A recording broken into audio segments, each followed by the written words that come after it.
Hey everybody, welcome back to RPG Rookies. That's right, we have a new name for this young channel. Now here on RPG Rookies, we like to cover Dungeons and Dragons, tabletop role-playing games, dungeon crawlers, and all things fantasy. I am your dungeon minion. You heard correctly. I said minion because I'm certainly no master. Now today I have another unboxing and review I'd like to share with you all. Today I'm going to be unboxing and sharing this box right here, which is titled First Quest, and this is a starting box of sorts for Advanced Dungeons and Dragons 2nd edition in particular. The box cover says that this is an introduction to the role-playing game.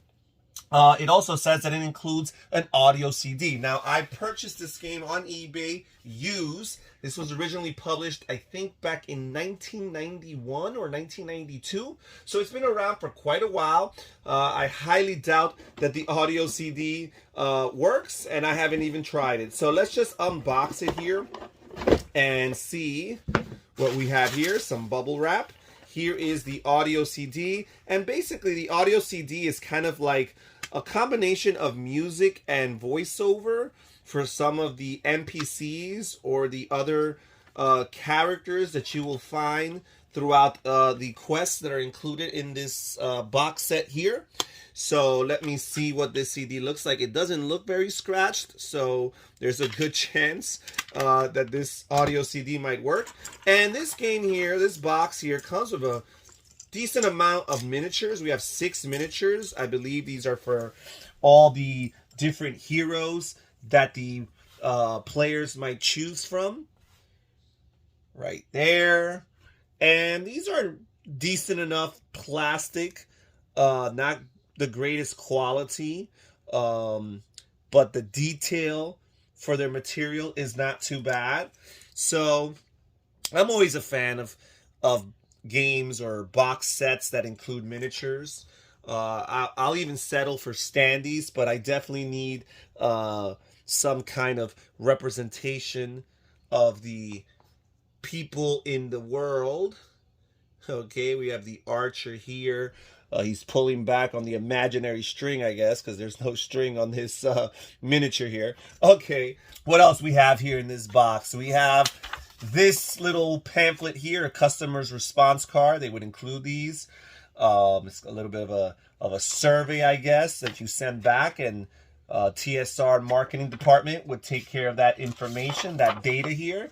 Here's another advertisement. Get more out of your game. Get into the network, the RPGA network. Interesting. Okay, now let's see what else we have in this box here. Okay, so here we have a map that folds out, and this thing is huge, and it's double-sided, and it includes 2 maps basically on each side. So right here we have Mount Dread, and it tells us here on the bottom that 1 inch equals 1 square, which equals 10 feet, just in case there's any doubts.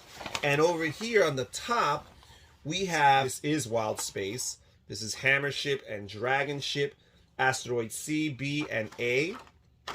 Very, very interesting.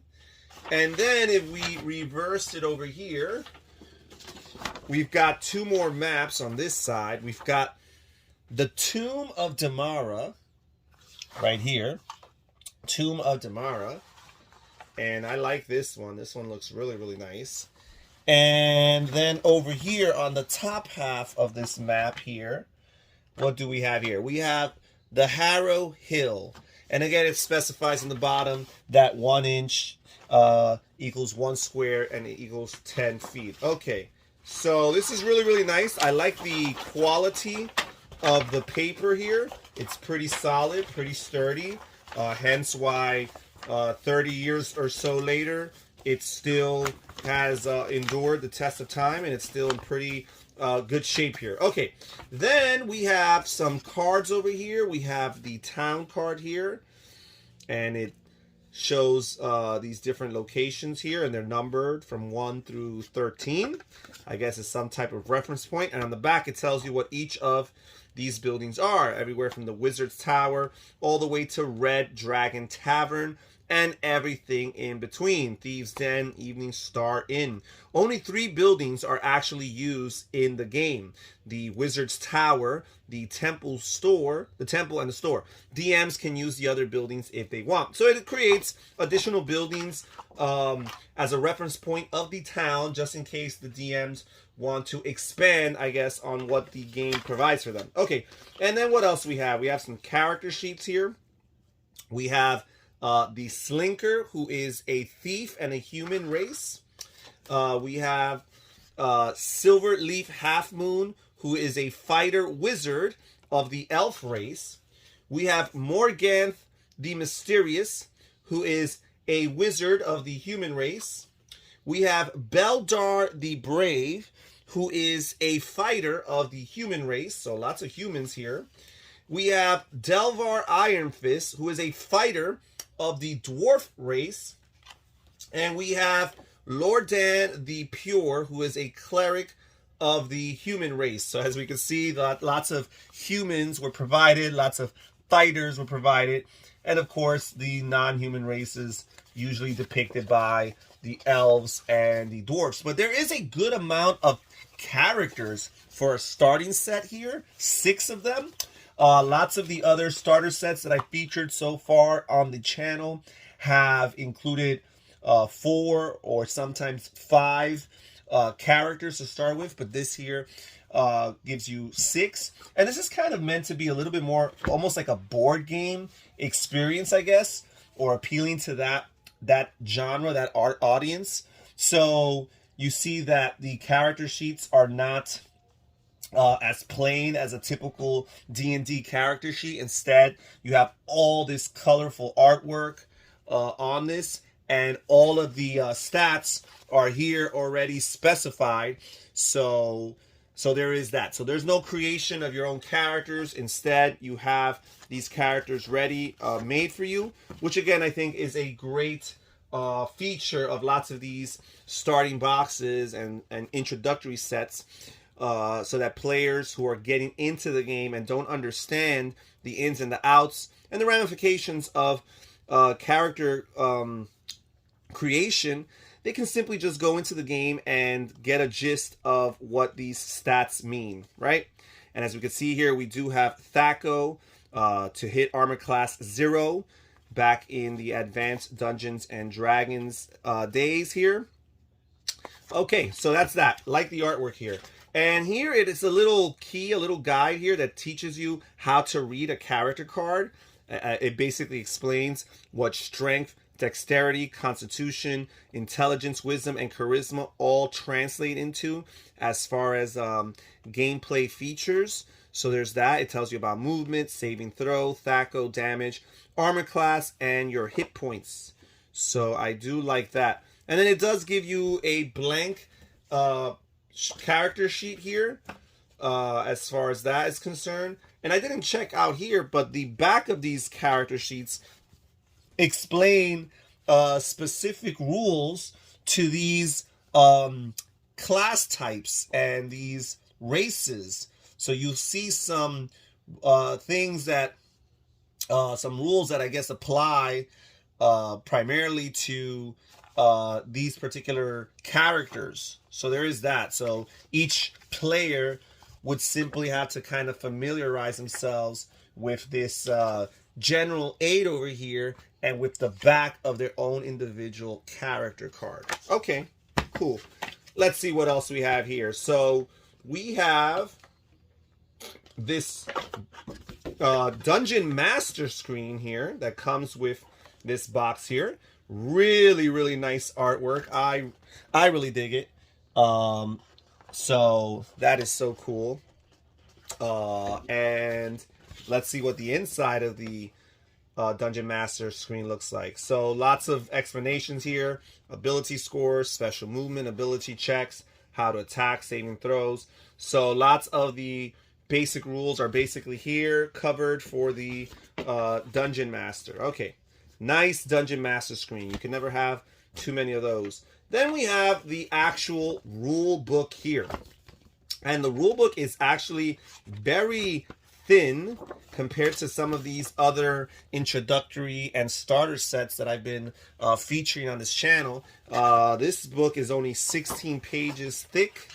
Let's see what we have here. We have an introduction, the contents here. It talks here about player characters, and in particular goes into details about human, elves, and dwarves, the three races featured in this box set here. It talks about the Dungeon Master and their role and their responsibility.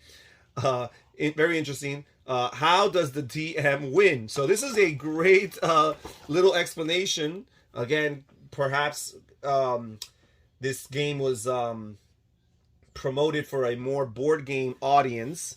And here it says, the Dungeon Master does not play to win. The other players are all trying to win the adventure. It is the Dungeon Master's job to help them do it, but still make it a challenge. Otherwise, the game is not fun. The DM is not trying to beat the other players. So it goes into a little explanation there. And then it gives you, I guess, some advice about being a good Dungeon Master. And I guess some of the big, most important principles here: be prepared, obviously.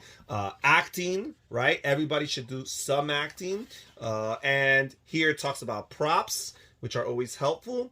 And it talks about winging it. Sometimes an adventure gets off track. The players have their characters do something that is not covered in the adventure material. Rather than tell the players, you can't do that, go ahead and let them play it out. You just make up what happens. I think that's cool. Some good, basic, straightforward advice for new Dungeon Masters. And then it goes into the basics of the rules, the dice, the moving, fighting and combat, casting of spells, character levels and their experience points. It talks about ability checks. It talks about death. It goes into the details of the powers of particular classes. It talks about alignment. I really like the artwork. It is black and white, although the borders are colored. This blue color here. But yeah, pretty basic, but a good introductory rule set here for Dungeons and Dragons. Then we have the Monsters and Treasure book. And this book here is 32 pages. And I guess it mostly focused on the monsters and the treasures that you'll deal with in this particular box set. So it starts with the monsters. Talks a little bit about role-playing monsters. It is up to you, the DM, to act out the monster's parts. Alright, the monster descriptions include role-playing tips for all monsters that can talk. These tips tell the DM how to act like that monster. So here we have the Ant, Giant, Warrior, and Worker. We have the Bat, who is a giant. We have the Bear, black, and the Bear brown. We have the Beetle, Giant Fire. We have the Bugbear, the Carrion Crawler, the Centipede and Megalo. We have the Dragon, the Ancient Copper Dragon. We have the Hatchling Red Dragon. And we have Duergar, the Dwarf.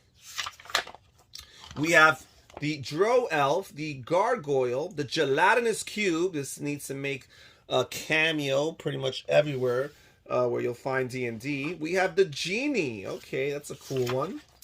We have the Ghoul, of course, the Gif, the Gnoll, the Gnome. We have the Goblin, the Gray Ooze, as opposed to the Green Ooze. We have the Hobgoblin, the Kobold here. We have Lamassu. We have a Lizard Man. We have Neogai. We have an Ogre here.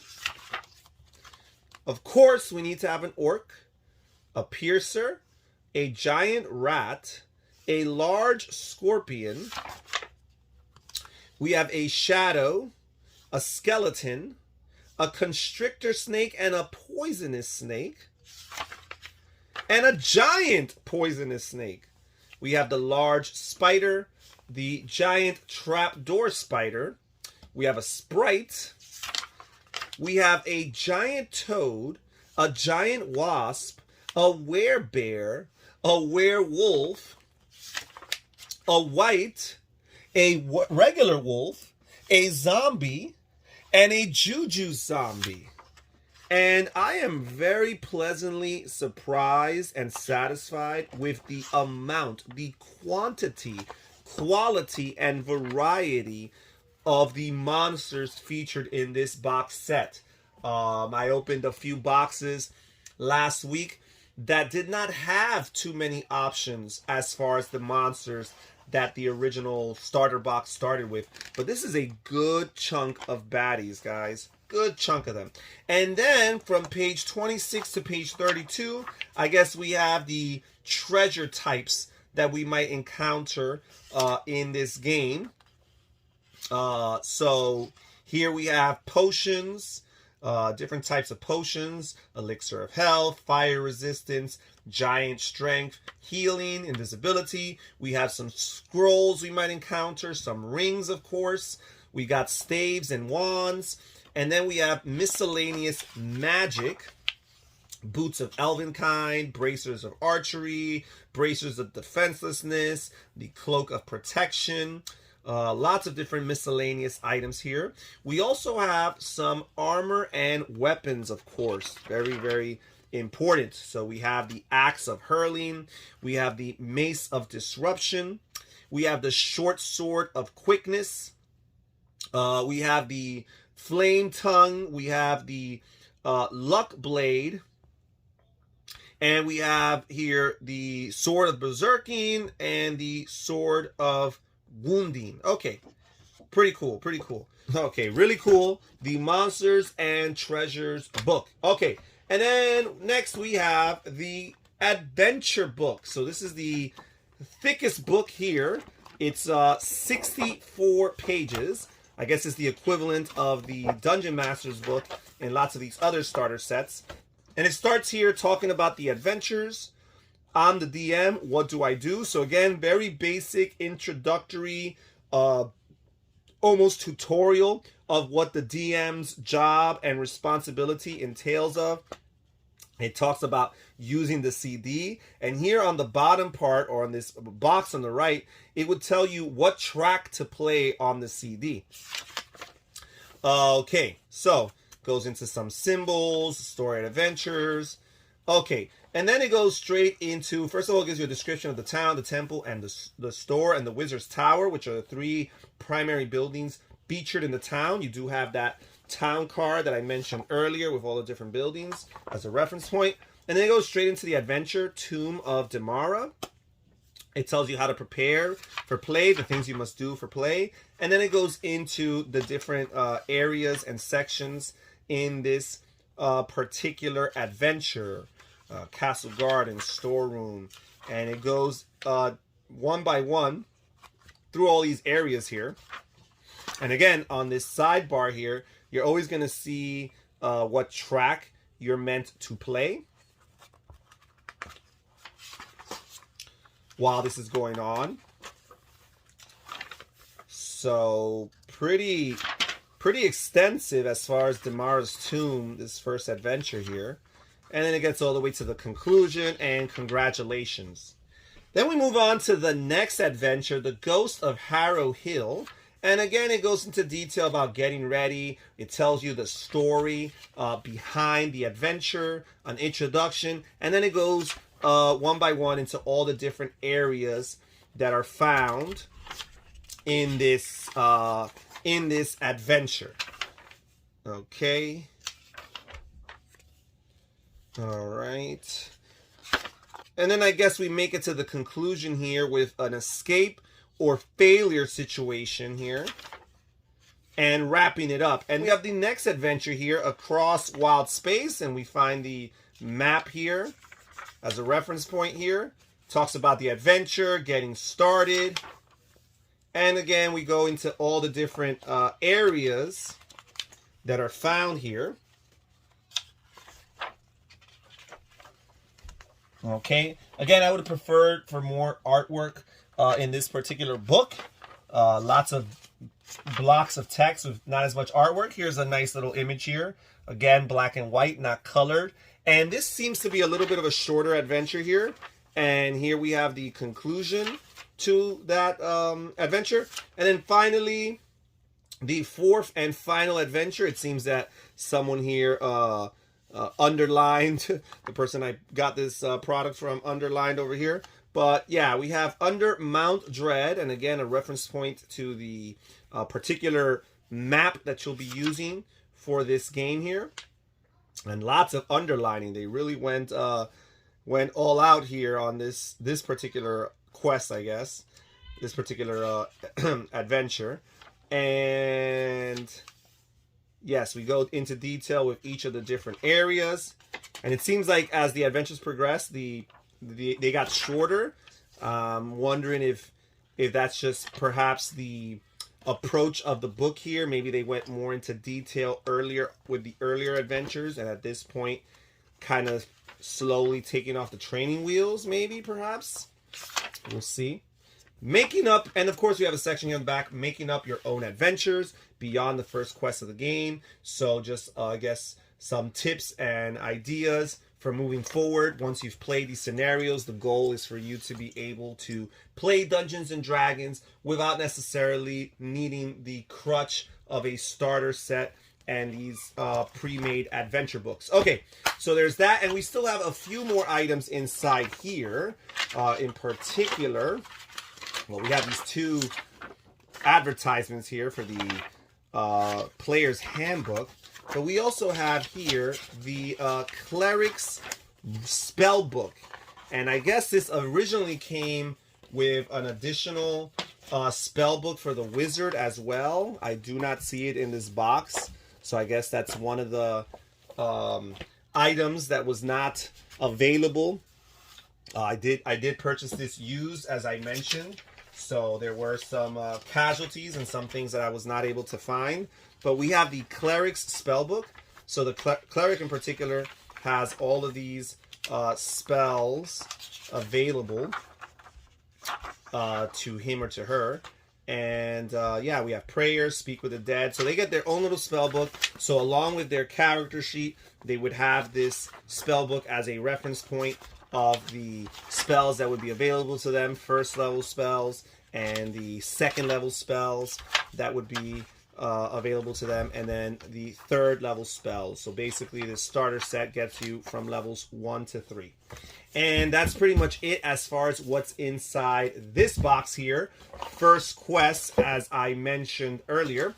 Later this week, I think I'm going to try to show off a few more additional second edition introductory materials, introductory resources, similar to First Quest over here, and just continue sharing these materials with you guys. Next week, I hope to perhaps show you guys, unbox and review for you guys the D&D 5e Essentials Kit, not to be confused with the starter set, and show you what's inside of that product. Okay, and that's it for today's video. Thank you so much for joining us here, guys, at RPG Rookies. Comment down below and tell us what you think about First Quest Advanced Dungeons & Dragons 2nd Edition. All right, take care, everybody. Bye-bye.